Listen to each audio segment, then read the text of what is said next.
Okay. All right, so we worked from the green triangle version that Commissioner Lober handed out this morning. And in the title, we added "or USDA licensed commercial breeder" right after hobby breeder. Okay. Okay. On the second page of his version, there were no changes. On the third page of his version, no changes. On the fourth page of his version, in the first paragraph, first incomplete paragraph, the third line down, hobby breeders, insert "or USDA licensed commercial breeder." Okay. Page 5, no changes.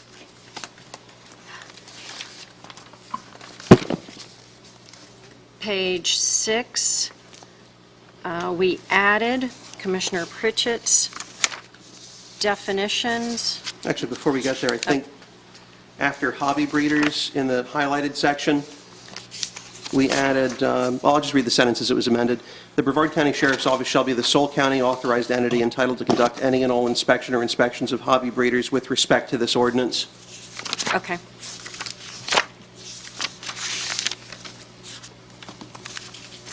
Okay, after that, we were going to add a definition of licensed commercial breeder. Licensed commercial breeder means any person or entity that produces more than 48 offspring per calendar month and For sell... 12-month period. For 12-month period, right, not calendar, to pet stores, brokers, research facilities, or over the internet, and are licensed through the USDA and, if required, the state in which the licensed commercial breeder is located. Very good.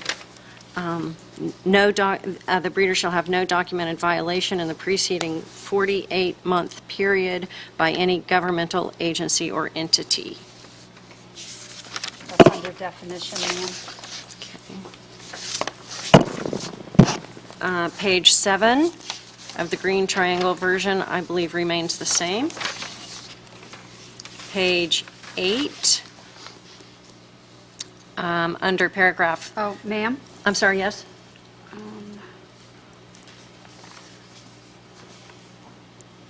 On the intent of 1, 2, and 3, do we have to add in licensed commercial breeder there also? You're looking at page 7. Yes. Oh, yes, yes, I think that's a good... Yep. So Yep. under B sub 1, or little b sub 1 Licensed commercial. at the end. On B sub 1 and B sub 2. Right? Okay.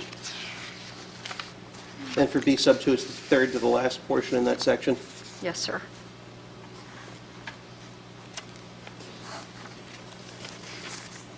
Okay, so in those locations on page 7. All right, page 8. I believe number 1 is going to need the licensed commercial breeder in it, Correct, too. thank you. Yes, Thanks. ma'am. Licensed commercial breeder. So that'll be at the end of subparagraph 1. And then also for 3, we need licensed commercial breeder at Yes. the base. Yes. And I think when I move to approve this, I'm actually just going to move to approve it and allow the county attorney's office to make any other changes that are consistent with the intent of the board, Wonderful. just to hopefully save us if we miss anything. All right. Next is the requirements for posting. And in this section, pet stores shall conspicuously post the following information regarding each animal. Good. And then we would adopt the list from Commissioner Pritchett's ordinance, and that's breed, ID number, name of breeder, city and state, and USDA number. One thing, for each animal, and then I wanted to add, regardless of the animal's place of origin. Oh, correct. Good. And then also on little f, after "or hobby breeder," where it's highlighted, we need to add that language LCB. again. Yeah, Licensed commercial breeder. Where at, sir? just to add licensed commercial breeder on another one that's listing it. So the little f, for prohibition on retail sale in public places. Wonderful. I was about So to right- give you that right one. after the highlighted. Yeah, okay, good. Page 9, I don't see any changes. And page 10, no changes. Correct. This Right. change with the mandatory posting will require re-advertising. Yes, ma'am. So I'm happy to go with that if we're all on board, so hopefully next time we can make quick work of addressing this. I think it's a good piece of work, sir. Yeah. Thank you.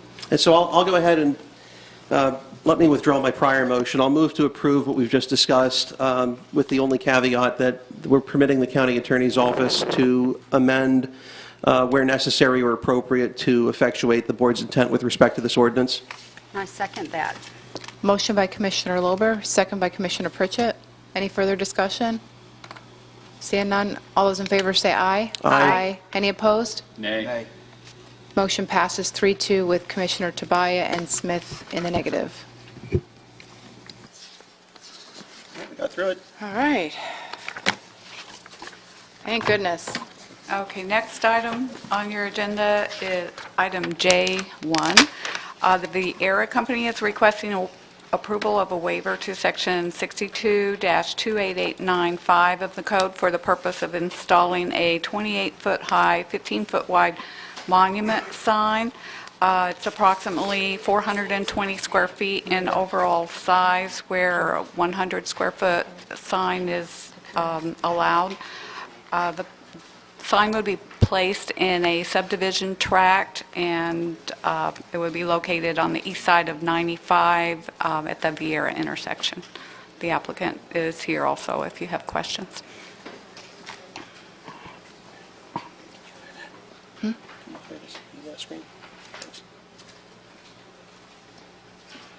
Okay, did you want to talk before the public comment, or? Oh, we have public comment? Yes. Yes, I'll wait till after public comment. Okay. Todd Bakura?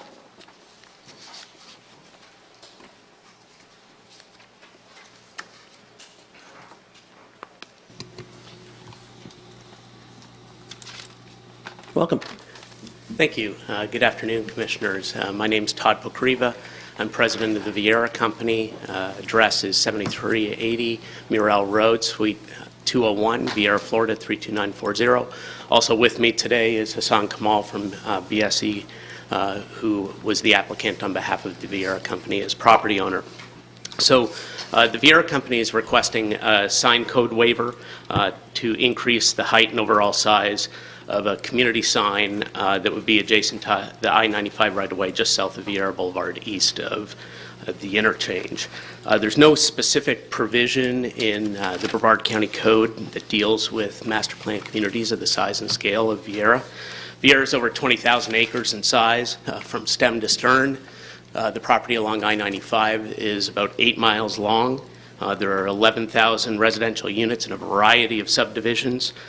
And the intent is to erect a sufficient size and sign of an appropriate height to be visible from I-95 to identify the community. This sign wouldn't interfere with the motorist line of sight on I-95. It would be constructed on private property along the frontage of the community in a subdivision tract. And it would be constructed in accordance with building and construction standards and codes, as well as the Viera Company's architectural review requirements. The definitions for a subdivision or development sign in the code means any sign which is to identify a subdivision, neighborhood, mobile home park, multiple family project, or commercial or industrial development. So the Viera community is a diverse mix of various of these developments and uses, and the challenge is unique in a master plan community like Viera that's bisected by I-95. So you really don't know where you are when you're here. And there's no other location better than in the heart of that 8-mile distance, right in the center at Viera Boulevard, to locate community identification signage. So this isn't unusual, whether it's in Brevard County or elsewhere. Merritt Island on 520, there's a vertical Merritt Island sign that identifies the community. Down in St. Lucie County, there's a sign identifying tradition, and there are multiple of those community markers adjacent to I-95.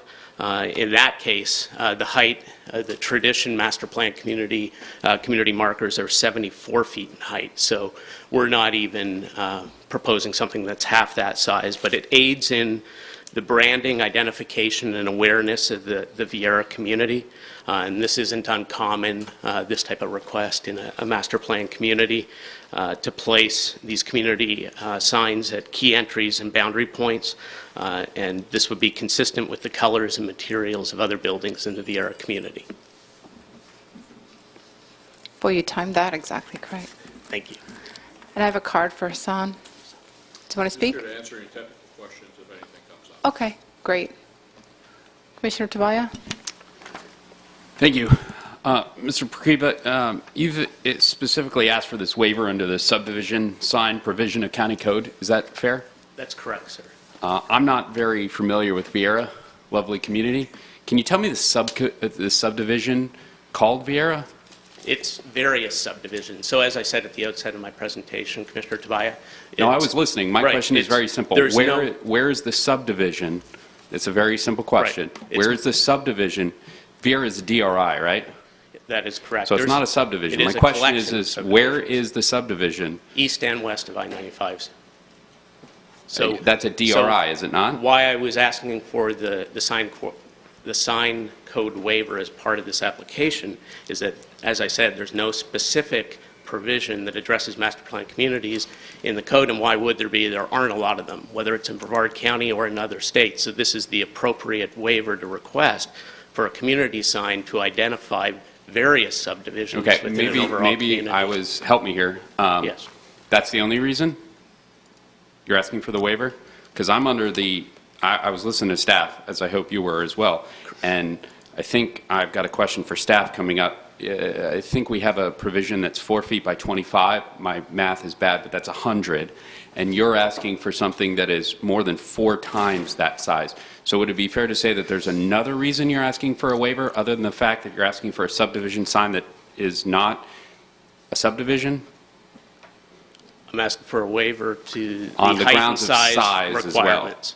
Correct. Okay. Correct, and I indicated so that in my actually presentation. 2 reasons, correct? Correct. Okay. So, and I understand that you have the Viera Corporation. Let me ask you a question.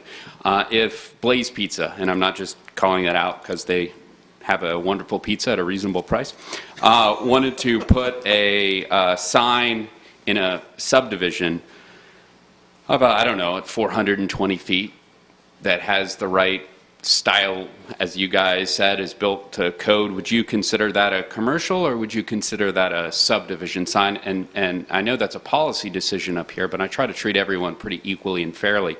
Would the Viera Corporation, if you can speak for them, would they be okay with that 420-foot sign advertising the Blaze Pizza Company?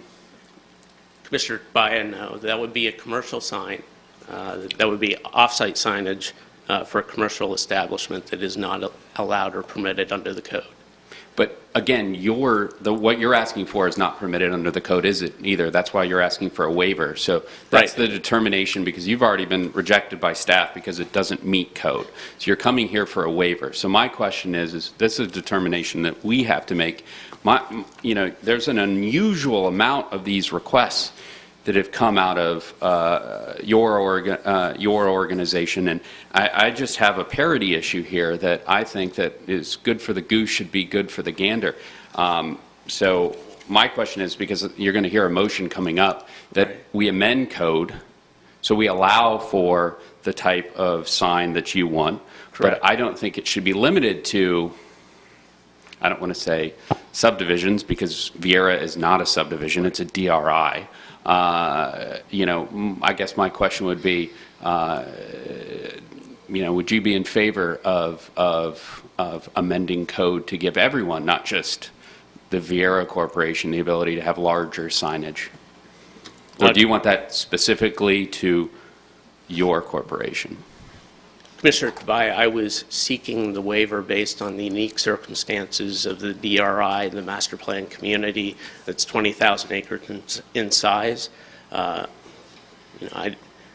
Okay, so let me ask you this. If that's fair, I'll buy into that. Yeah. Would you be amenable to have it only at, if that's the only reason, would you be amenable then to have it at the code size of 100 feet as opposed to the 4.2 times the 420 feet that you want? Because you said you want it because of the way that there's a master planned community. I get all that good stuff, 20,000 acres, 60,000 people, that's wonderful. But there's also the issue of size. So Right. if that's truly the only reason, you have my full support giving you that if you don't want a sign that's huge, 4 times our current code. Are you okay with, let me ask you this, are you okay with having the subdivision sign that really doesn't advertise a subdivision but is 100 feet instead of 400 feet, or is that a no? No, Commissioner, it doesn't serve the purpose of identifying the community and the collection of subdivisions in Viera. Okay, so in other words, you want it both because of the subdivision nature and because of the size. And to be clear, you don't want businesses that make your community so great the same ability to advertise what you're advertising, because let's be honest, Viera Corporation is nothing more than Blaze Pizza. It's a business that tries to turn a profit. Is that a fair statement? Commissioner Tabaya, maybe I need to clear up some confusion. The proposed sign is not advertising the Viera company. It's advertising the Viera community, within which there are a collection of subdivisions, and there are also businesses throughout the entire community, east and west of the interstate. So would you be amenable to having Blaze Pizza on that side? At 420 feet, there's probably plenty of room on that. If I may, could I show you an example of... Thank you. I'm just concerned. Well, I want to with- clarify yeah. as well that it's not a huge sign. So there's a smaller master plan community in St. Lucie County. We're not in that- St. Lucie County. Correct, We're in but- Brevard County, and and I that's have why- no responsibility over Correct. St. Lucie County, so that's, and I'll tell you what they'll do in Bangladesh, too. Right. But the reality of the situation, I look out and paid for by the citizens of Brevard County, and we have a code that says 100 square feet, and you are asking for something that is, to be very clear, 4 times that amount. And you're doing it under a subdivision provision, and you have told me there are tons of subdivisions out there, none of them that are named Viera. So I appreciate that for clearing that up, that it's more than just a clause in our code. It's actually 4 times the size. And for that reason, I'm going to be on the, thank you, I'll be on the other side of this, unless, and that's why I wanted to give you the opportunity, you thought it would be appropriate for the businesses, the same as yours, your Viera Corporation is a business, to be provided with that same 420 foot. I was even willing to make, code 500 feet. I don't care. I think a parity and equality for everyone is probably the job of the commission up here. And when you flout it by the 4 times the amount, I think that that's not fair to the businesses that make your the community great. Again, And to be clear, I don't work for Blaze Pizza, but again, for $8.99, what a wonderful place. But Commissioner Tabaya, I'd just like to again clarify that the proposed sign is not advertising the Viera company. The Viera community is being advertised, which is the entire 20,000-acre master plan community. And as I said at the outset of my presentation, there is no specific provision in the code that deals with master plan communities. This is a unique circumstance, and that's why there's being a request made to the sign waiver. Staff didn't deny anything specifically, as you indicated earlier. They indicated that a sign waiver request must come to this commission for their consideration. Okay, that's fine. I'm going to bounce this over to staff because I was listening. As Mr. Perkiva said, it's merely on the DRI, and there's no provision for it. He did not mention the size, but when I was listening, I understood that you said that there was a size factor that was 4 times the limit. Is that? Did I misunderstand what staff said, or is Mr. Perkiva here providing part of the reason why we're here and not all of the reason? No, the size is 100 square feet for a subdivision sign. It was of sufficient size that staff felt that we could not administratively approve the size. It does not meet the commercial signage section of the code. The commercial signs are considered on-premise advertising signs, such as the Blaze Pizza, and those are limited to 20 foot in height, and depending on your road frontage, a maximum of 300 square feet. And the only other place you could have a bigger sign would be in hotel zoning with up to 60 feet high for the hotel. So it's fair to say it was more than just the location of the sign that we're here today. It was due to the size, the 4 times the amount of size under code as to the reason why we're here today. The size, yes. Thank you. That is correct. I know it's correct. I just was bouncing off staff, so you understood it was Commissioner Tobias, I correct. was just reviewing my notes, and I believe I referenced both the height and the size of the sign in the waiver request. Commissioner Smith? Thank you, Madam Chair.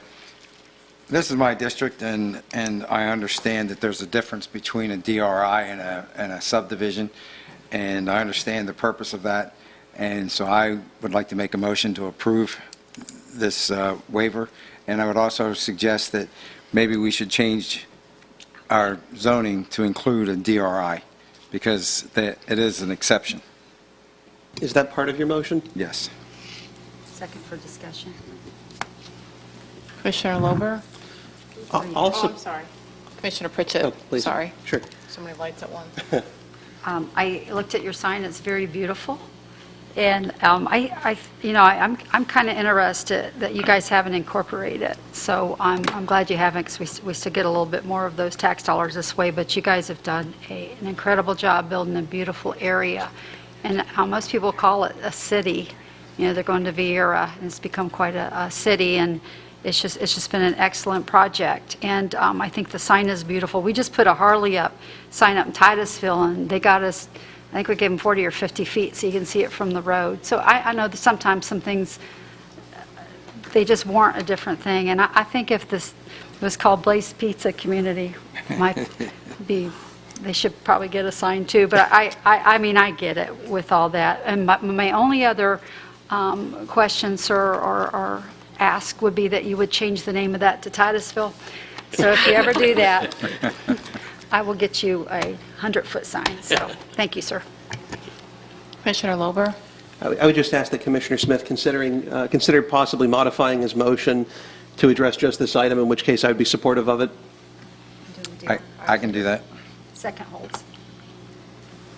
Okay, and I'll just say, and I spoke with Mr. Bakriva. I can never say your name. If you look at how it's spelled, you understand, I'm sure, because there's like a W in there that sounds like a V, and it's just not right. But I'll get it right. Yeah, we call you Todd, but That's fine.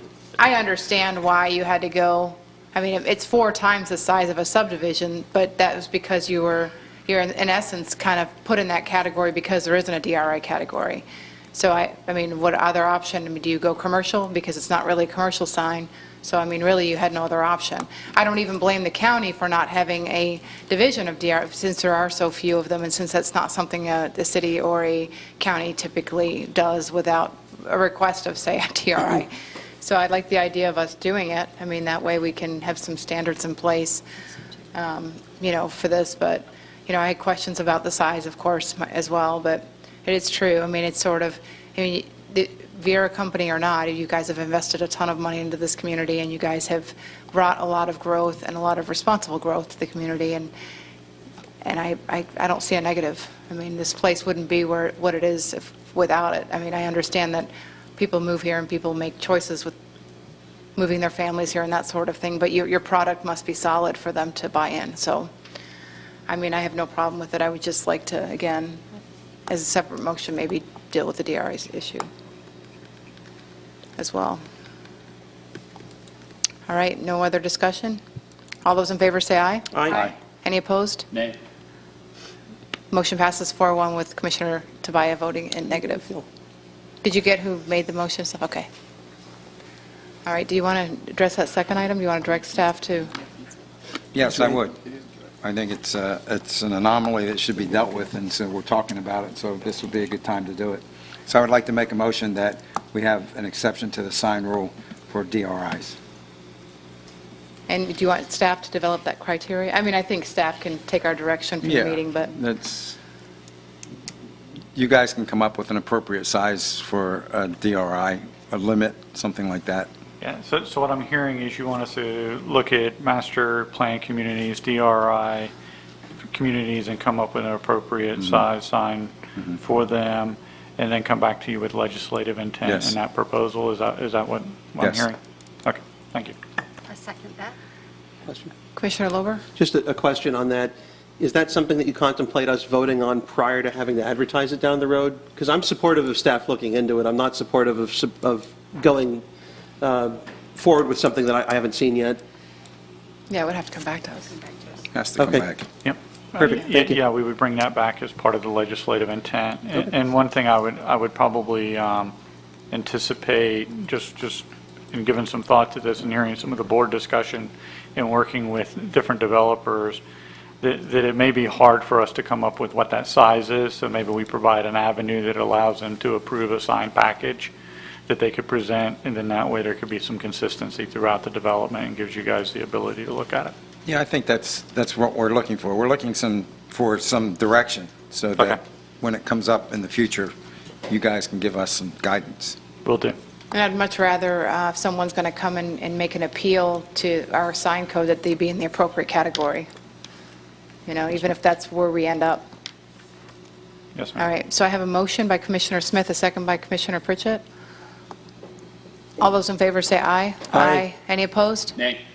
Motion passes 4-1. All right. Okay, item J2. Mr. Commissioners, we're Visco? bringing before you today for discussion the completed pay and classification study that was commissioned through Evergreen Solutions with the assistance of County Human Resources. We provided you the details in the report and a summary memo in advance. What we're looking to do is get some direction with regard to the implementation of this plan, but very quickly, a brief overview. We, at the direction of the board, we contracted with Evergreen Consulting to develop a targeted salary study, as opposed to traditional pay and classification plan studies, which deal with issues across the board.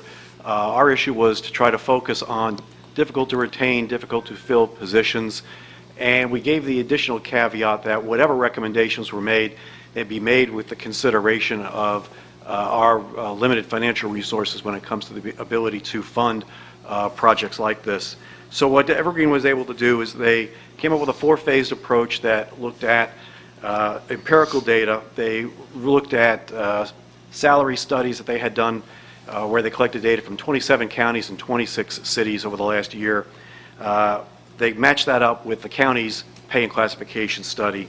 They went further and looked at our turnover rates and our length of vacancy issues to provide a couple of different data points. Finally, they sat down with the directors, and the directors identified what they considered to be the key critical positions that needed to be addressed in the context of this study. So with all four data points together, the consultants ultimately arrived at the conclusion where we had over 160 positions impacting over 600 employees that could be adjusted over a period of 3 years to begin to address some of the deficiencies in our pay and classification study. Now, by no means does this completely close the gaps. There were some very significant salary gaps that the surveys identified. What we're looking to do at this point is just move the ball forward a little bit in some of those key positions that have made it difficult for us to recruit and retain talent.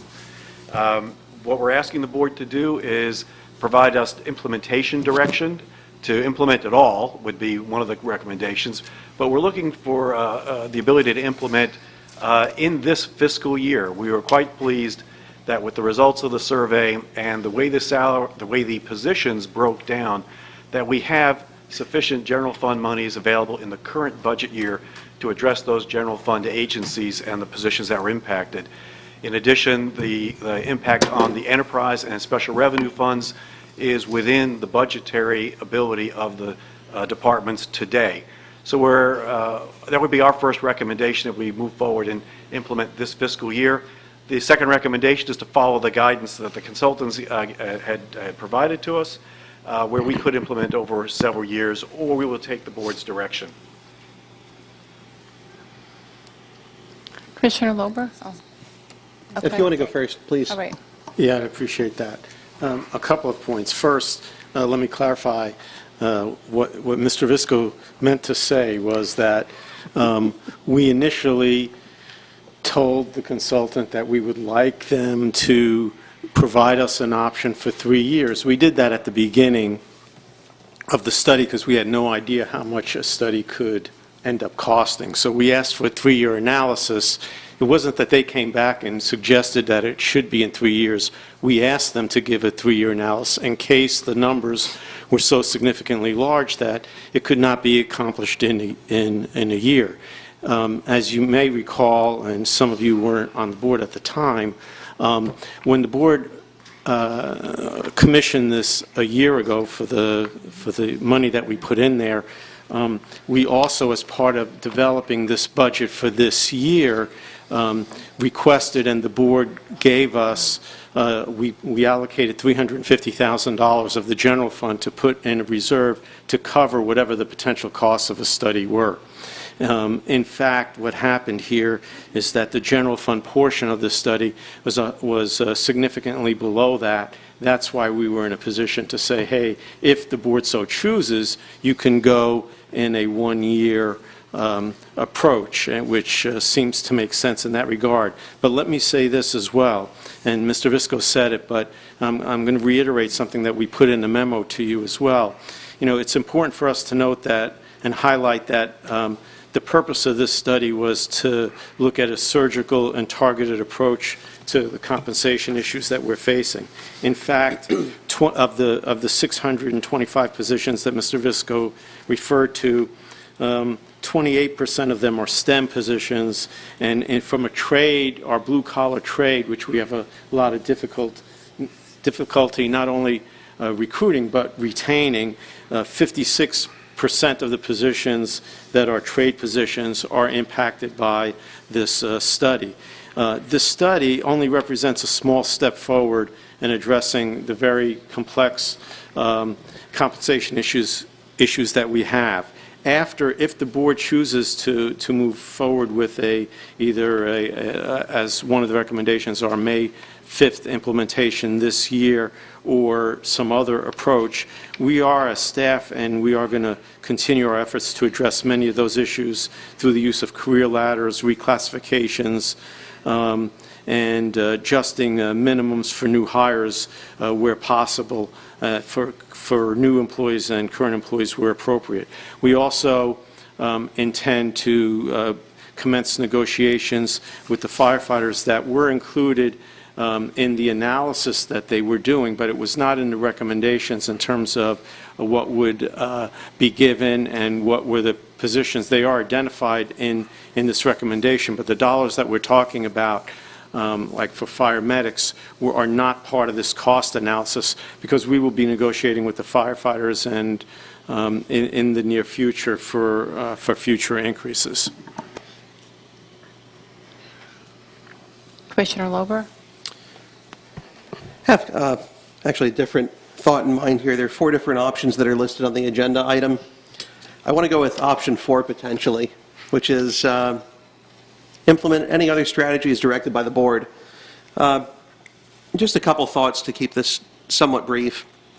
What I'd like to see, instead of having a 3-year phased implementation, I'd like to see a 2-year phased implementation. But the part that's going to make this a little tricky for Mr. Visco and Mr. Abate is I want to see public safety shifted into the first year, regardless of where they otherwise might fall. My understanding is if we did a 2-year implementation, dispatch and ocean rescue would probably already be in the first year, but the fire medics would, in all likelihood, be pushed into the second year. I want to see the fire medics in the first year as well, and if that means shifting whatever else is toward the end of the first year priority into the second year, then so be it. But I just want to be conservative about implementing this. I don't think we need to be so hyper-conservative that we take 3 years to do it. But we just don't know which direction the economy is going to go. I think it's something that we, in all likelihood, will end up implementing in full over 24 months. But I'd propose to do that, and I'll allow discussion to take place before I make the motion, though. Commissioner Pritchett? I agree with that strategy. I like that we are giving some increases to the blue-collar workers. I think that's important, and I agree with the fire medics, Commissioner Lober. Let me ask you a question. When we discuss this, 200,000 of it would be general fund, and the rest of it's going to come out of the departments like water resources of the other 800,000, correct? I forgot to ask you this. Is this inclusive of the FRS matching too, or is it really more than that? Yes, it's inclusive of all the benefit portions. Workers' comp, other costs, FRS costs, they are included in the analysis for the dollars for the 625 employees, yes. That is excellent. I should have known it did since you guys were putting it together. Thank you. That's all the questions I have. Can I just make one addendum to that, real briefly? Okay. Just to put everyone on the same page, I think the general fund's 161 and change, so it's a little under 200, so 161,613 is the number I've got. That's right. That's good. They told me 200,000. I should have gotten to the numbers like you Thanks. did. Thank you. Thanks. Commissioner Smith? Yeah, I come at this from a little bit different perspective. I understand we already have the funds, correct? Yes, sir. So I personally don't see a reason why we should postpone giving all the employees that are eligible, giving them the funds right now. I don't see the point in waiting another year. These people have worked hard. They've been underpaid compared to other counties. I think if we have the money, then we should go ahead and do it now. I don't see any purpose in waiting 2 years. It's not going to save us any money, and it's going to be to a detriment of those people that aren't going to receive their pay increases the first year. So I would like to make a motion that we accept option one. Okay. Commissioner Lober? I was going to say, I don't know that I agree with the last part of it, that it won't save us any money, because obviously whatever we don't implement in the outset is going to be that much less over that period of time. Like I said, I'm not trying to be hyper-conservative and make this take longer than need be, but we just don't know which direction the economy is going to go. I don't disagree that they're underpaid, and I don't disagree that we need to give them raises, but I think doing it in a tiered strategy is a bit more conservative and a bit more of a safety measure, because though we have the money now, we don't know what the situation is going to be in 12 or 24 months. So like I said, I fully anticipate that they will get their raises, but I just don't want to obligate ourselves to do that from the get-go if we don't know how things are going. Commissioner Pritchett? Yeah, County Manager, if we implemented this over 2 years, would you do half of the percent to each one of these, or would you go ahead and just pick which ones you think are more critical for new hires? How would you determine that? Well, what we would do is, listening to the board direction, there is a 3-year approach that was broken down by the Evergreen study. We would combine the first and second year and make that the first year, and then the people that are in the third year would move to the second year, with the exception that, and let's be clear on this, that we have a negotiated contract with the firefighters, Right. and so we have a time frame that we are to commence negotiations, because they do have monies coming in the fall of this year already, and that was a negotiated contract. What we are looking to do, and what we would do, is, and I mentioned it to the union president, we have I believe, a very good relationship, both the fire rescue management and the county manager's office, with the new union leadership that's there. We've already indicated to them that we want to start the process of negotiating with them in light of the findings in the salary study earlier than later, even earlier than what we're mandated to do under the existing contract. The board direction that I'm taking today is that your thinking is consistent with that, so that we can do as much as we can within the available resources and address the fire medic issue, as well as the other two issues which we are taking care of, ocean lifeguards and the fire dispatchers, which are included in the study. So I think I've got it right, that that's what the board wants to see. Either way that you decide, whether it's over a 2-year period or if you decide to do it one, we will use the available resources in that light. Okay, I might as well speak. I think we're pretty split on this, because I think we should implement it the sooner the better, since we do have the finances, like Commissioner Smith said. I think, you can watch, and you only have to be close or have contacts with another city or municipality to see that we lose people often to other municipalities, say if they're government or they like the security of working in government. And we're always going to be competing with one another, but I don't want us so far behind that we just keep training people and losing them, because that ends up not just costing us that valuable experience, but now we've got to retrain and expend those resources there, and that's hard to quantify. You know, we can say we've lost this and we've lost this, 8 employees here and 2 over, we have a high turnover rate, but what is the true cost of retraining somebody? The productivity that's lost in the beginning as you're retraining somebody who may turn out to be a good employee, but if they're leaving a year later, then we've lost that time too as well. So I would be for implementing right away, because we are going into negotiations with the fire union, so that's where I'm leaning. I'll go ahead and I'll make an alternate motion. We'll see. Wait, No, you're first. Are those new lights? Because they just keep going back and forth. I'm sorry, I'm jumping in front Commissioner of you. Pritchett. because I pushed my button for you, he didn't. Okay. I'm with you on that, and so I probably could be swayed either way, but a couple things to consider, because I'm still trying to figure out where we're going to go, and I was actually waiting for you to weigh in, too, to hear what your opinion was. Although it's $161,000 of general fund, it's overall $1 million. So that got me hesitating a little bit, thinking maybe the 2-year approach might be better to make sure it's all going in the right spots as they're working on putting these positions in place. Another thought, too, that I thought of, since we've been on the commission, we've implemented a steady increase of 2 to 3% per year. So we've been getting everybody pay raises. I think we're probably about 7% now since I've been here, and I think we got a couple more years of that. So I'm really so proud of our county, starting to be considerate of the employees and starting to raise their money up to the competitive market. But this, I think what this is doing is we're actually getting these positions into the market. We're having trouble filling positions, correct? Yes, ma'am. This is an effort to address those key difficult to fill, difficult to retain positions. Right, not like the individuals. planning and all these positions. Engineers, mechanics, Yeah. heavy equipment That we're operators. running behind on, where I get hundreds of calls per week because they're not able to get out there quick Yes, ma'am. enough. So, okay, so that, y'all keep talking, but I'm kind of hedging on both directions. But my only hedge right now is that, we're talking about $1 million. So that's my only, that's a big Commissioner Lober? hesitation. Yeah, I'll go ahead and make a motion here. I'll I move think that there's a we- motion on the, Commissioner Smith, did you make a motion? Yes, I made it. We're waiting for a second. Okay. He made a motion to implement it now. Okay, we'll see if he gets a second. Okay, I'll second it. Can he go ahead and discuss before? Commissioner Yeah, Lober, go yeah, ahead I and just, discuss. but he Okay. wanted to make a motion, so Okay. we needed to address the motion Okay. that was on the thing. Yeah, what I'll be Sorry. moving for momentarily is to approve a 2-year implementation wherein dispatch, ocean rescue, and fire medics are included in the first year of implementation, regardless of where they fall in that salary study. And the county But manager's all their office, stuff is negotiated, though, so you can include them in the automatic, to the extent possible. because that's 'Cause all part. is there anything that prohibits us, if we're giving them the increase, from simply giving them the additional money?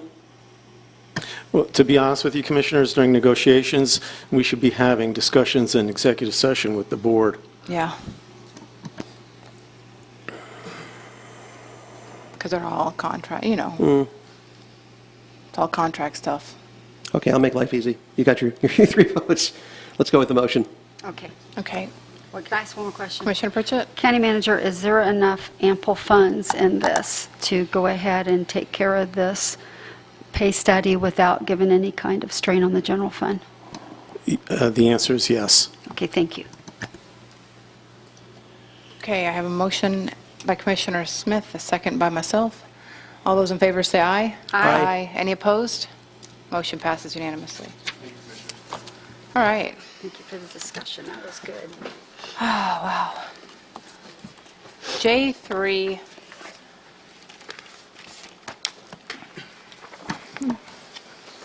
Okay, Commissioners, this is a agenda report deals with the citizens' recommendations for greater efficiency and effectiveness under the county charter that comes back to the board every year. In this particular item, the board is required under board policy consistent with the charter to consider each of the recommendations and look at the staff recommendations that come along with it and make one of 3 determinations on a individual recommendation by recommendation basis that you can either reject, modify or accept the recommendation. And so I'll go through each of the four briefly with you. The first item is 2019-001 and deals with recycled plastic for road repairs. And let me also add that each of the people who have made these recommendations were provided in advance, at least 7 days in advance, with a copy of the recommendation that's coming to the board. This particular item, you do have a staff report that talks about how this type of application is being tested out in California. However, it's in the early stages of being tested and is not consistent with FDOT-approved standards. Therefore, at this point, what staff has indicated, Public Works, is that they will continue to closely monitor it for how the testing is going in jurisdictions that, in out of state, that are trying it, as well as what the FDOT standards are as we move forward. So we would ask at this time that the board consider rejecting this recommendation. Commissioner Pritchett? I make a motion to reject it and go with the staff recommendations. Second. Motion by Commissioner Pritchett, second by Commissioner Smith. All those in favor for rejection, say aye. Aye. Any opposed? Motion passes 4-0. 2019-002 deals with a recommendation that we have one law enforcement agency for Brevard. There is a staff report from the county attorney's office that dealt with the legal ramifications of that, and we would have to have multiple statutory changes in order to do that, which are really not really feasible, because basically you have to eliminate the cities as they exist. And so staff would recommend at this point that this be rejected. Motion to reject. Commissioner Lober? Just a question. Is this something where we might have any benefit from further discussion? No, can't legally do it. Well, I believe you're going to have, that would be up to the board, of course, in terms of, what the practicalities are. What I would tell you is Jacksonville is the example of where that is occurring, where you have one jurisdiction, because that's basically what you would need to have in order to consolidate all the police departments. Anything else? Exactly right. Okay, so I have a motion by Commissioner Pritchett, Second. second by Commissioner Smith to reject, right? Correct. All those in favor say aye. Aye. All those opposed say nay. Nay. Motion passes 3-1 to reject. Okay. The third item deals with enforcement of county ordinances for animal services. You do have a response from the sheriff's office, who's over that, and they believe from a staffing efficiency, et cetera, as in there, that this recommendation is one that they ought not, from an operational standpoint, it will not increase the efficiency, and it will require additional staffing, so they recommended that it be rejected. Is that a new light, or is that an old light? Light. Okay. What's Commission's desire? Make a motion to reject. Second. Motion by Commissioner Smith to reject, second by Commissioner Lober. All those in favor of rejection, say aye. Aye. Any opposed? Motion passes 4-0. And the fourth item deals with mandatory recycling in Brevard County. You do have a staff report from Solid Waste dealing with the costs associated with that kind of mandatory recycling. And as you may know, recycling is becoming more and more of an issue from a cost perspective, because the opportunities for recycling, even on a voluntary basis, are becoming much more problematic and much more costly for jurisdictions. So we would recommend at this point that this recommendation be rejected. Commissioner Pritchett? I'm going to make a motion to reject, but I want to preempt this by saying Ms. Kane has just a marvelous heart with trying to work for these types of projects, and I don't know how, but somehow we're going to have to up our game on recycling soon, because we're running out of places to put our waste. So on that, that's my motion. Second. Second by Commissioner Smith. Did you have something you wanted to say? Yeah, just one comment as well, and I'm going to vote in favor of this, in favor of rejection, but I did want to point out, actually, my office and I took a tour of the recycling plant out in Cocoa probably about a week and a half or so ago, and I'll tell you, there's a lot of good being done there. The biggest issue that I've seen, and I don't know that I'm really at the level yet where I think we ought to start looking at regulating it, but I'm getting there to more of a degree. This HDP, the high-density polyethylene bags, I talked to the folks that were over there, high in the totem pole, low in the totem pole, and everywhere between. And what I was told essentially was that for the average worker there, they spend 3 hours out of their daily shift taking the bags out of machinery that end up getting clogged with it. And when I was there and I saw the optical sorters, the magnetic sorters, and everything under the sun that was designed to automate the process, you still had a lot of those plastic bags. So basically the grocery store bags slipping through the process and essentially tangling almost all of the equipment to the point that it required intervention. I could see them getting through where they weren't supposed to get through, and I was told essentially that's the biggest issue that they have with respect to what's being put in the recycling. They had other issues as well, but as far as something that stops work and forces them to spend hours on a daily basis, that's the biggest concern. So if someone has an idea that's not totally overbearing on how to encourage people to stop putting those bags in the recycling bin, I'd be open to discussing that and potentially adjusting ordinances where need be, because it's something that will be reflected in the costs that were quoted when they're quoting costs to us to handle the recycling here on out. Has there been communities that have banned those plastic bags? Maybe that would be something to work towards. And certainly aspirationally, I think that's great.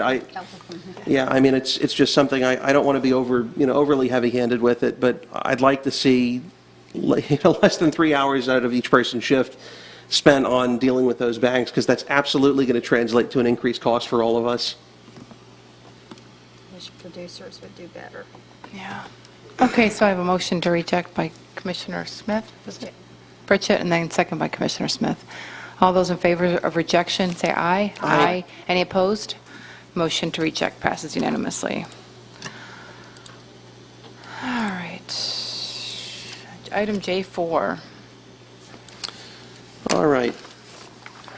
So this item I put on the agenda supporting the passage of House Bill 1235. I'm asking that the board adopt this resolution.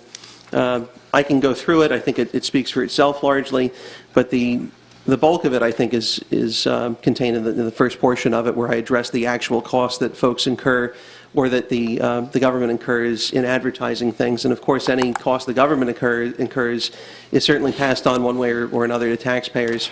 So the tax collector, just by itself, spent almost exactly $210,000 last year on legal advertising. We saw again today with the ordinance that we're re-advertising. Florida Today is going to benefit from that as well.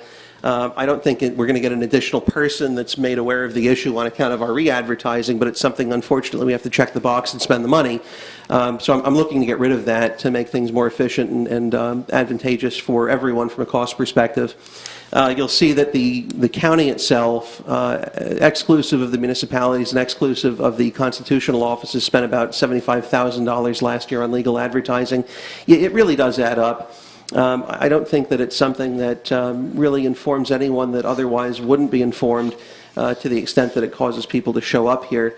If it does that, that certainly would be an astounding rarity. I've not heard that come up thus far. I doubt that it's going to come up in the future.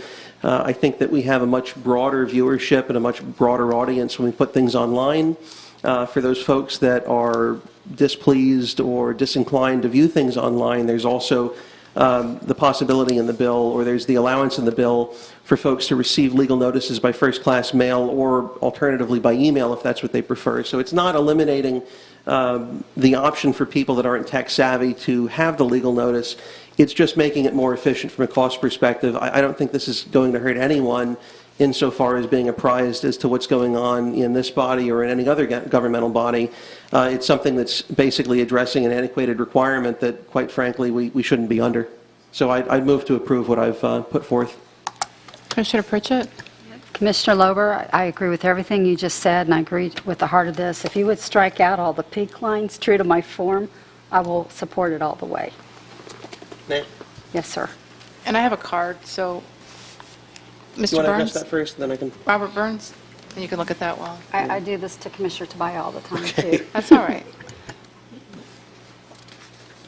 Robert Burns, 5829 Dusky Wing Drive here in Vieira. You just recently stated that you didn't want to support something because you didn't know what it would look like, to what Commissioner Smith was presenting. You don't know what this is going to look like either. Just the last resolution that was passed, that House Bill 141 has changed significantly through the first committee that it went through. We anticipate this change is the same, but the problem, I don't have a problem with the premise of the bill, thinking that we should go from print media to digital. What I have a problem with is the specifics of the bill and the rhetoric that's being used to promote the bill. In your summary, you say it saves the taxpayers a tremendous amount of money. I don't know what you're using to measure that. When you listed the amounts for those different services, you left off Sheriff's Office and all the municipalities. The City of Palm Bay spends $37,000 per year. That's 115,000 people. I'm going to give you the benefit to assign that same amount to every other municipality that you listed in there, to include Palm Shores with a couple hundred people and Melbourne Village. They all get $37,000. Everybody else gets $37,000. You add all that up, which you said it does add up, comes out to about $900,000. That's 0.03% of the county's budget. So I don't know, by any measure of the word tremendous, does that equal a tremendous amount of money? But you said it's also going to save money, but you can't articulate how much it will cost to advertise these things online. It will cost, as Representative Fine stated, this gives an opportunity for businesses to open their own publicnotices.com, etc., so that they can publish the public notices online. Because that's a business, they will have to be paid. If I ask you how much are they going to be paid, you don't know the answer to that. So how can you say that you're going to save money when you don't know how much money that you're going to spend in the future? I can't say I'm going to switch from Verizon to Sprint and save money with Sprint when I don't know how much Sprint costs. You don't know how much it's going to cost. You also don't know how many people are going to sign up for the first-class mail option. That's an additional cost just for the postage alone, for how much it will have to be printed, the cost to print it, the person who has to maintain those databases, and how many people is that going to be? Is that going to be restricted to the Brevard County citizens, or if somebody in Orlando decides that they want to get the public notices in Brevard County, do you have to mail it to them as well at the county's cost? The final thing I want to bring up is I think that this increases a liability upon the municipalities in the county, because if Robert Burns signs up for the mail service that you've now required by law, and I don't get it for whatever reason, whether you forgot to send it or you got the address wrong or whatever, now you just failed to fulfill your obligation of the law. Is the municipality or the county now liable for that if there's any damages from me not receiving the public notice that I was supposed to get at a time? Okay. Commissioner Pritchett? Oh. Do you have anything? Well, I'm happy to address any of those concerns if anyone up here wants me to. Otherwise, I think the resolution speaks for itself. Are you okay with striking those items that Commissioner Pritchett? I'd prefer not to. I'd like to see where we're going to get if I don't do that, to see where folks are at. If that's the only way to pass it, then... I can gather you probably won't have the votes if you leave all these things in there.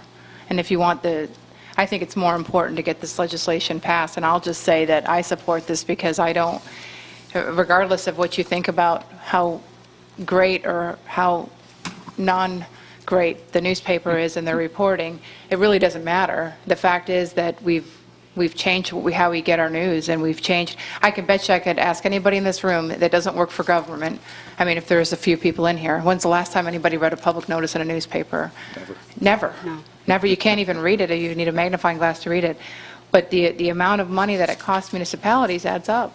And I think we'll actually reach more people if we do have to put this stuff online. And we have a web designer. So to address your question there, we have somebody that, that's all they do is work on the website. Would it take a lot extra? I don't think so, especially if it's something that's repetitively done. Because we're already creating the ads. So that's already being done.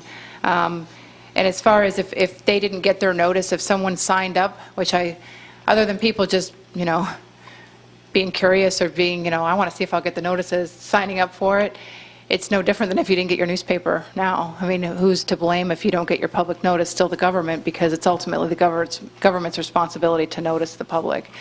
Because it creates an unfair market as well, because, and I'm, without saying the entity, only one private business qualifies based on the legislation that we're bound by. And that's not fair. That's not fair business. That's not fair market, free market as far as I'm concerned. And again, times have changed. You know, some people complain about the cost of a paper subscription going up. Some people say that they only get it online because it's so much more convenient and so much easier. But I know that, you know, depending on whether or not you agree with the source, I know people that get the newspaper for the crossword puzzle only. I know people that won't get the newspaper based on some of the stories. I know a relative that won't get the newspaper because they don't like the way the newspaper writes about me. And that's just the way it is. I mean, that's just the reality. Everybody has their preference, but I like the idea of it all being digital and accessible to anybody. I think it's actually quite wonderful. And if this passes the legislature, which I don't believe it will because the newspaper lobby is huge. Nobody wants a politician writing a bad news story. Nobody wants to be seen as a bad, you know, friend in the legislative world. So we'll see if they have any spine enough to pass it. But I think it's extortion. I think this legislation is extortion, and it needs to go away. So I'm happy to support it, and I'm happy to give you my vote with those items removed from it as well. Okay. I'll go ahead and modify my motion to strike the items that are in the copy that Ms. Bentley has. And I'll deliver this to the clerk. Perfect. Second. So I have a motion by Commissioner Lober, second by Commissioner Pritchett, Yes, ma'am. We thirded it. and a third by Commissioner Smith, if that's legal. All those in favor say aye. Aye. Any opposed? Motion passes unanimously. All right, item number 5 has been removed, or maybe we need a motion to table this because it's Move to Commissioner table. Tobias' item. Second. We have a motion to table, item 5, second by Commissioner, or motion by Commissioner Lober, second by Commissioner Pritchett. All those in favor say aye. Aye. Any opposed? Motion passes unanimously. Item 6. All right, it's me again. I'm just going to go ahead and read this one. I think it's pretty straightforward, and I'm hoping it gets unanimous support. This is dealing with Senate Bill 1738. It says, whereas Senate Bill 1738, an act relating to animal welfare, has been introduced by Senator Joe Gruters of District 23, and whereas dogs, due to their sentience and capability of feeling perception and affection, ought to be afforded certain protections not necessarily afforded to non-sentient creatures, and whereas the legislature has long recognized the need to protect animals from inhumane treatment by virtue of having criminalized cruelty to animals pursuant to Section 828.12 Florida statutes, and whereas Section 828.12 Florida statutes, as presently enacted, criminalizes depriving any animal of necessary sustenance or shelter, and whereas hurricanes represent a genuine and persistent threat year after year in coastal areas throughout Florida, and whereas Section 828.12 Florida statutes ought to be amended to specifically criminalize leaving a dog outside and unattended by use of a restraint during a man-made or natural disaster, so that there may be no ambiguity whatsoever as to the criminality of this inhumane and cruel action. Now, therefore, be it resolved, yada, yada, yada. Essentially, I think it's already criminalized.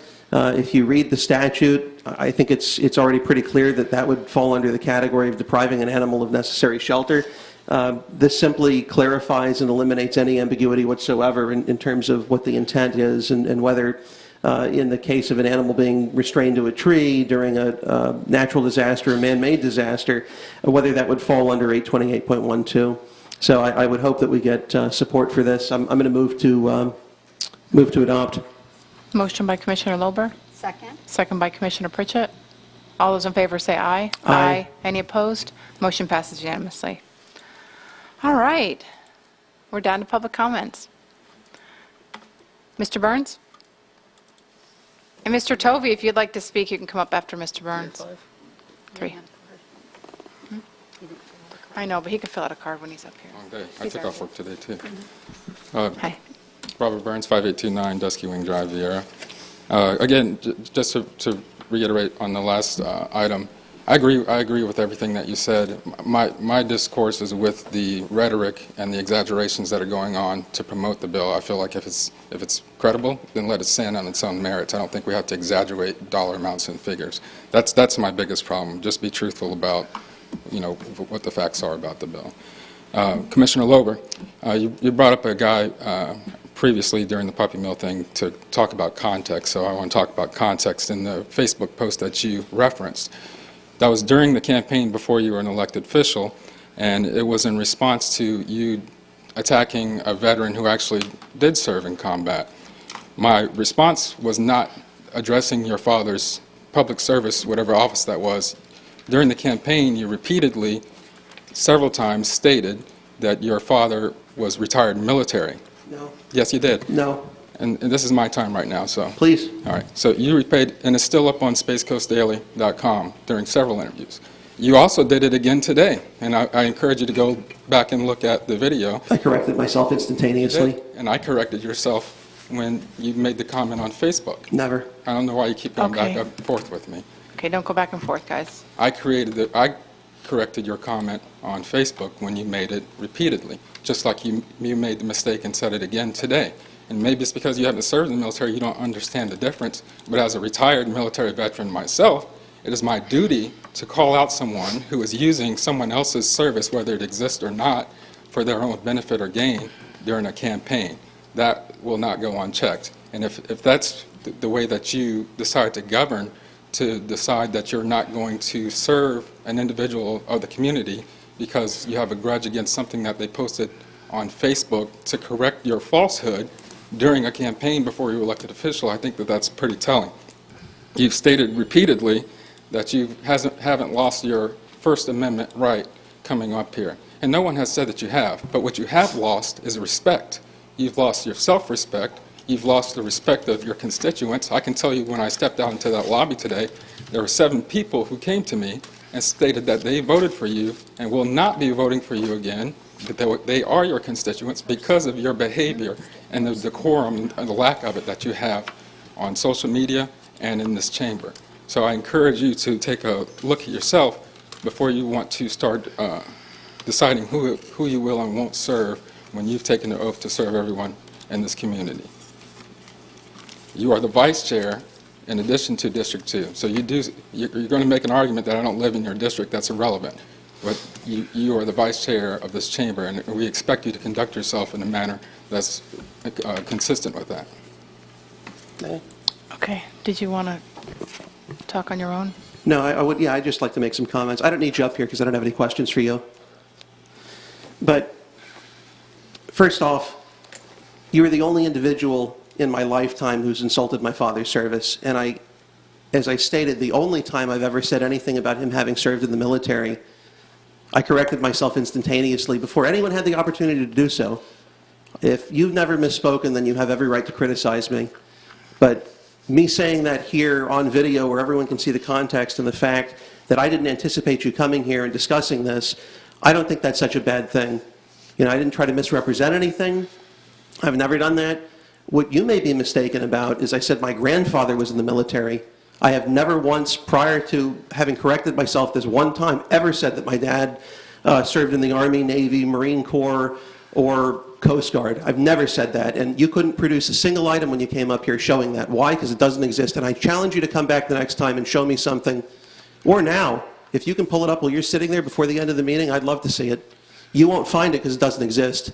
And if it did exist, I'm sure I'm going to hear it was taken down and we just couldn't get screenshots. That's nonsense. As far as my obligation to respond to you, anyone who questions and attacks my family during a campaign will not receive a response from me. If you want to attack me, that's fine. But if you're going to come after my family, I don't value you. It's that simple. You will not receive responses from me unless I feel like responding to you based on your actions. I'm not obligated to respond to you. I will choose to respond to you when I please. You're not my constituent, thank God. You're not entitled to that. I understand that you have an entitlement mentality where you feel that everything that you request ought to be glorified and dignified with my response. And quite frankly, I'm doing you a service by addressing you now. In terms of exaggerated and truthful commentary in the numbers that were in this particular resolution, there's nothing that's exaggerated. They're dollars and cents. Those are facts. There's nothing exaggerated. I know that makes for a great talking point when you want to spin something and play games to make this partisan. I get that. I get that full well. But the fact is, there's nothing exaggerated. You couldn't point out anything. You know what? It's very telling when there's no specificity. Excuse me, sir. You had your 3 minutes. I did not interrupt you. Okay, well, now we're even then, if that's how you want to view it. Okay? Okay. Okay, we're done. Thank you. Well, one last item. Okay. In terms of me questioning someone's service, if you read the article that I linked, it was Admiral Justice, who I think is entitled to comment on someone's service, as well as a colonel who served. Those were the individuals who were addressing someone's service. Someone claiming to have served roughly 15 years when they served 2 years and change, I think that's something that's appropriate to be commented on, period. Okay. All righty.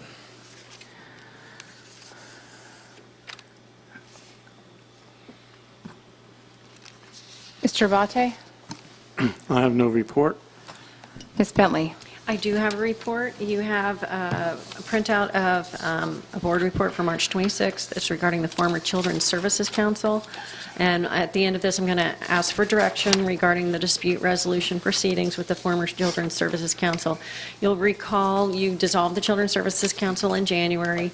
In late February, we received a notice from the attorney for the former Children's Services Council, which requested dispute resolution procedures. That procedure requires that the board respond within 30 days. We got an extension to that. I came to you a couple weeks ago asking for authorization to proceed to the initial meeting, provided we would not incur any costs, attorney's fees, et cetera, for attending that meeting. The reason we put that condition on the request for authorization was that we were concerned about approximately $22,000. $22,000 was held by the Children's Services Council prior to dissolution, and we could not determine where it had gone at the point that I appeared before you previously. At this point, we have confirmed that the $22,000 has been transferred to the Space Coast Health Foundation, Inc., to be held on behalf of the former Children's Services Council, and $10,000 of that money was transferred to the law firm of Lewis, Longman, and Walker as a retainer. We contacted the attorney for the former Children's Services Council and asked if he would attend the first meeting on a pro bono basis or if he would guarantee that there would be no fees incurred. He responded that he was being paid. We believe the source of his payment is the money that the $22,000 I've discussed, which we would call disputed funds. We sent someone to attend the former Children's Services Council meeting last week. They talked about that $10,000 being spent by their council. So we believe that if you proceed to dispute resolution at this time, you may be experiencing the expenditure of the disputed funds. So we would not recommend proceeding to dispute resolution at this point. Under the dispute resolution statute, you may be subject to attorney's fees if you don't attend, unless you make a finding of significant legal harm. And given the expenditure of the funds, we'd like to recommend that you consider making a finding of significant legal harm because of the attorney fee situation in this case. You could make that finding, which requires a supermajority, which means all four of you, since Commissioner Tabaya has left. You could decide not to participate at all. You could direct us to take no action at all, or you could come up with another approach. But our recommendation would be find significant legal harm and ask us to decline to participate. Commissioner Lober? I'm going to make a rather lengthy motion. Copy's been sent to the clerk and then also to Ms. Bentley. Everyone should have a copy here. I'm just going to go through and read the motion.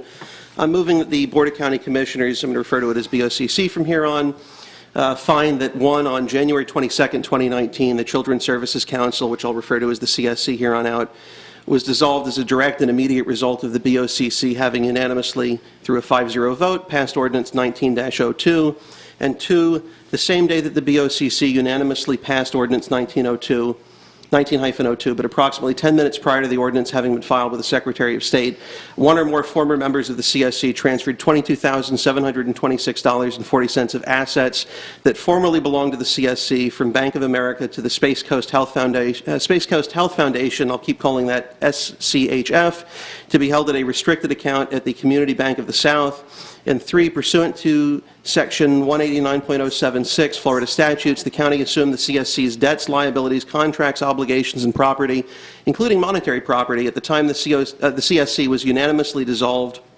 And four, prior to the BOCC having unanimously dissolved the CSC, Marilyn Bunny Finney, hereinafter Finney, served as vice chair of the CSC. And five, on February 1st, 2019, Finney signed a retainer agreement with the law firm of Lewis, Longman, and Walker, PA of West Palm Beach. I'll refer to them as Lewis Longman. And six, on that same date, $10,000 was transferred from the unanimously dissolved CSC's account at the SCHF to Louis Longman, and 7, prior to the unanimous dissolution of the CSC by the BOCC, the CSC had not yet entered into contract with Louis Longman, and it had not yet paid any retainer to Louis Longman, and 8, the retainer agreement and the transfer of county funds are not merely voidable, but rather void. And 9, any unauthorized expenditure of county funds by Louis Longman may constitute conversion and/or civil theft. And 10, I think our attorney will like this, significant legal harm could and likely would occur should the county participate in dispute resolution with what remains of the CSC, as the county could be obligated to pay both its own legal fees as well as those of what remains of the CSC, given that what remains of the CSC has paid Louis Longman with county funds. Accordingly, I ask that the county attorney's office be directed to decline to participate in dispute resolution, and that the county attorney's office be further directed to timely research whether there exists any obligation to report the conduct of attorney Andrew Bauman of Louis Longman, who is the one that's involved in this particular matter, to the Florida Bar, and if it's deemed that there is any such requirement, the county attorney's office is directed to advise the Florida Bar accordingly. And in any such communication, the county attorney's office be directed to include my name as a signatory so as to fulfill any obligation I may have as an attorney to report misconduct. The county attorney's office shall also be authorized to refer any potential criminal conduct to either the Brevard County Sheriff's Office and/or the Florida Department of Law Enforcement for investigation as deemed appropriate in the sole discretion of the county attorney. Until such time as suit is filed by what remains of the CSC, the county attorney's office shall begin drafting a complaint against Louis Longman, Finney, and any and all additional individuals who directly and importantly or through joint and several liability could reasonably and lawfully be named as defendants for counts including, but not limited to, conversion and/or civil theft. Should suit be filed by what remains of the CSC, the county attorney's office may use whatever is drafted as the basis for one or more counterclaims. And lastly, upon receipt of process indicating that suit's been filed by what remains of the CSC, the county attorney's office is directed to conduct discovery and implead any and all individuals who directly or through joint and several liability could reasonably be named as parties to any lawsuit filed by what remains of the CSC. Wow. So that's my brief motion. Holy moly. Commissioner Pritchett? Commissioner Lober, what do you do for a living? I stayed in the Holiday Inn Express. Okay, I think that's all good. Let me ask you a question, Ms. Bentley. I've learned in my life, the more I say, sometimes I get myself in trouble. Is everything here okay to put forward as a motion? Are we I mean, I agree with it all, but are we doing anything that's going to give us... Well, from a legal standpoint, I think he's asking us to prepare to defend. He's not Okay. asking us to file. Good, okay. So that part's fine. The only urgency here today is the Okay. time frame for dispute resolution. So the only thing I really have to come away with is some kind of direction as to whether or not to proceed with dispute resolution. The other issues can be addressed at a later time if you chose to do so. Okay, but if this goes as a motion today, does it include everything you need done and then some? It does include some things that we have not pursued at this time. As of yesterday afternoon, I Okay. believe it was, we did talk to the counsel for the former Children's Services Council, and he did indicate at that time that he had not dispersed money from his trust fund at this time. Should we So- do this as two motions then? If you could do it that way, or you could defer the portion that is not dispute resolution to another date if you chose, or you could, I mean, he has walked around the issue of filing now at this point. Okay. I can live with it as it is, if that's what you're asking. Okay, Mr. Lober, what's your thought on that? I prefer to go with it as it is. I've not obligated the county attorney's office to drop everything and start drafting. I just want to give them authorization to start drafting things because I think as they're going through the process, it may be more convenient to start now than it will be to start later. So if they want to get their thoughts together and start putting things down in a complaint, all the better. If we end up getting sued, they can use that as the basis for a counterclaim. If we don't end up getting sued and we want to pursue the $22,700 and change dollars, then we'll be well situated to do that. But I'm not trying to force her hand by any means. So I just want her to be authorized to do what needs to be done to get us postured regardless of how this thing goes. And obviously, if you have any concerns about what direction this is, you know, if you obviously just reach out and we can modify or give different direction if need be, because I imagine that it's going to be evolving, probably. So if you want to have the flexibility to change the direction, it may be easier to only act on the significant legal harm issue at this point and then have me come back for direction on the rest of it. That would be a way to split it up. How about this? Okay. looking at this item, the last 3 paragraphs, let's just strike the last 3 paragraphs altogether. So it'll end with the paragraph that pertains to any Florida bar misconduct and the obligation to report that. And the reason I'd like that is because there may be an obligation for me to report as an attorney if I'm aware of something that may be misconduct. And I think that also applies to the attorney, certainly in the county attorney's office. So for everyone's benefit, I'd prefer to have that one item included as well. So let's just strike the last 3, and I'll move to pass it that way. Motion by Commissioner Lober. Commissioner Lober, could we just do item 10 first and then do another motion on items 1 through 9 with that other paragraph? Yeah, if you want. That would be great. Okay, so I'll just move to find that significant legal harm. I'll withdraw my prior motion for the moment, and I'll with a new motion, move to have the BOCC find that significant legal harm could and likely would occur should the county participate in dispute resolution with what remains of the CSC, as the county could be obligated to pay both its own legal fees as well as those of what remains of the CSC. Given that what remains of the CSC is paid Lewis Longman Walker, PA of West Palm Beach, with county funds. And the very next line under it, too. Accordingly, the county attorney's office is directed to decline to participate in dispute resolution. So that'll be the first. I second that. Okay, I have a motion and a second. All those in favor say aye. Aye. Any opposed? Motion passes unanimously.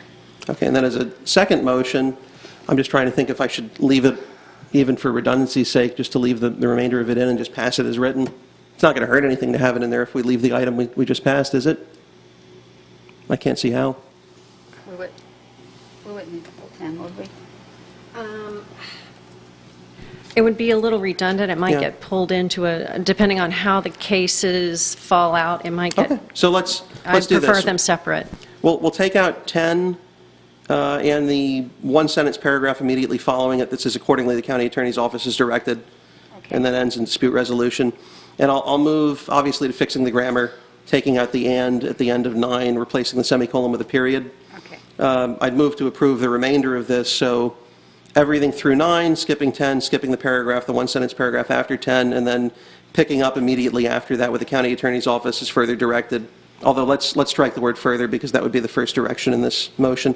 The county attorney's office is directed to timely research, and then everything else remains unchanged. So the only things we'd be taking out of this would be 10, the paragraph following 10, and then those couple grammatical items, and striking through "further." I second it. Second by Commissioner Pritchett. All those in favor say aye. Aye. Any opposed? Motion passes 4-0. All right. All right. Okay, Commissioner Pritchett, No report. Commissioner Lober, I think I've said enough today. you better not have a report. Commissioner Smith? Yeah, I have a couple of items. Number one, I would like to give a shout out to the city of Melbourne. They were recognized by the U.S. News and World Report for having the very best place to live near a beach. And I think that's tall praise. So kudos to them, and kudos to us for having them in Brevard County. The other thing I wanted to bring up was we have a video. So SGTV, could you run that video for me? We have a liftoff. It was a tradition in the fabric of Florida's Space Coast before coming in for a hard landing almost a decade ago. In 2010, the Space Shuttle, after nearly 30 years of duty, will be retired from service. But as a community prepared for the end of an era 8 years ago, the final liftoff of Atlantis, a plan was launching to save it. When we knew that the shuttle was going to retire, we had to go after and capture those new opportunities for us. Today, dozens of private launch companies have sprung up along Cape Canaveral, a comeback engineered by county and state officials to make Florida the place for space. The space race that drove our earlier success is coming back, but in a different format. Firefly Aerospace is the latest among several others. Florida is geographically blessed with its location and its coastline, and that is a perfect trajectory to fly to space from. One of many reasons Linda Weatherman says companies are choosing Florida over other U.S. spaceports. It's available workforce, it's the right infrastructure, it's the right facilities, it's the financial package. You're competing with the history of a 50-year legacy. But a rocket can't take off without a launch pad. That's where NASA is lending a helping hand, offering its own multi-user clean pads, attracting even more investors. It allows them to come in, set up shop, do their launches, and then leave. Almost like the equivalent of a hotel room. Proving there's more than one way to reach for the stars. There are things that NASA does very well, but there are things that they do as a federal government that the private sector can do faster, cheaper, and better. Florida's in a pretty good position to be driving this train, at least for this country, if not for the world. NASA, along with their commercial partners, plans to launch the first American-made and manned spacecraft since 2011 within the next year. At the Kennedy Space Center in Cape Canaveral, Florida, Ali Rafa, Fox News. Okay, so that's the good news, and I wanted to share that. I thought it was a big deal that Fox News did that little piece for us, and I think Brevard County deserves a big pat on the back because we've come a long way in the last 7 or 8, 10 years. And that's the end of my report. Awesome. And I have nothing. I mean, I do, but I'll wait till next meeting. All right, with that, I'll call this meeting adjourned. The opinions expressed by any member of the public during any period of public comment do not necessarily reflect the views or opinions of the Board of County Commissioners of Brevard County, Florida, Space Coast Government Television, or the program sponsor, and are solely those of the presenter. The Board of County Commissioners of Brevard County, Florida, Space Coast Government Television, and the program sponsor hereby expressly disclaim any and all responsibility or liability for any defamatory or slanderous statements expressed by any member of the public during any such period.